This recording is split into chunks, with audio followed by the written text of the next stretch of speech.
Hi guys! Welcome back to my YouTube channel. This is Maria Cristina Enamentera, ang rakiterang vlogger ng San Leonardo, Nueva Ecija.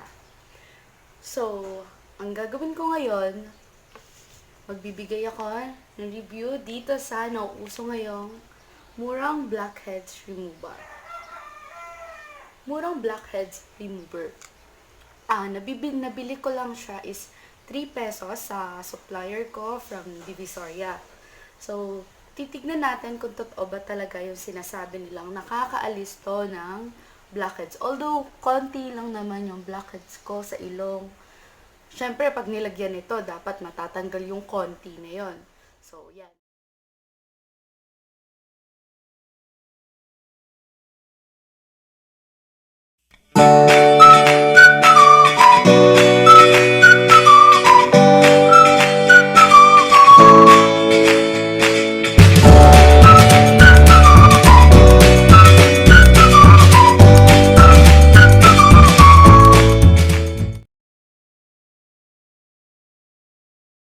Okay, so ayan, tapos na siya, nalagay ko na siya, nakalat ko pa siya.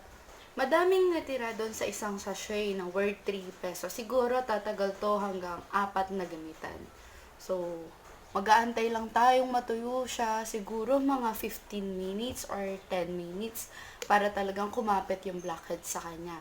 So, ayan, aantayin muna natin siyang matuyo, may gagawin muna ako. And babalik ako mamaya pag tuyo na siya para mapakita sa inyo kung effective ba o hindi. Thank you! Okay, so aalisin na natin siya dahil, ayan, bumakas sa salamin ko. Aalisin na natin siya dahil tuyo na siya. At titignan natin kung effective ba talaga. Ayan.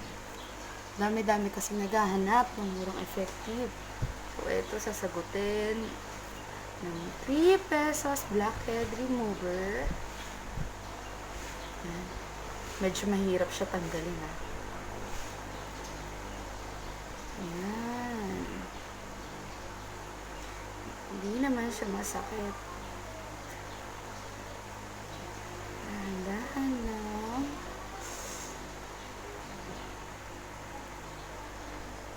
Dahan. God.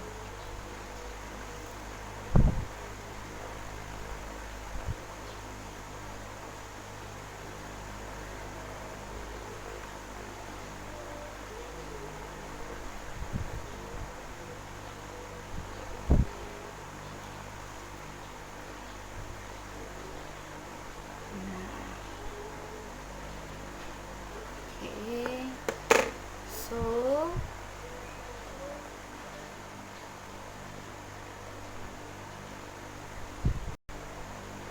sad to say, pero may mga nakuha siya, pero yung mga maliliit na buhok lang sa ilong ko, yung mga blackheads, yan, meron yan. Hindi naman niya nakuha. So, for me, this blackhead pore strip for 3 pesos online is not effective. Hindi siya effective sa akin. And wala talaga siyang nakuha. Ito, look. Yan.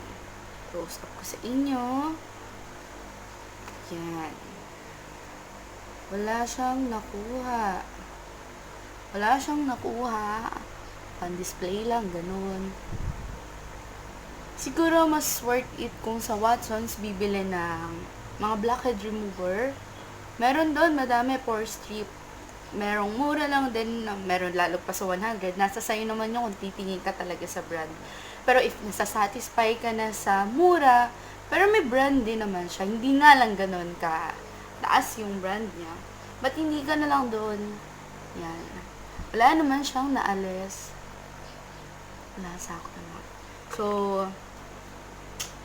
review ko sa kanya is no blackheads pore strip for 3 pesos online.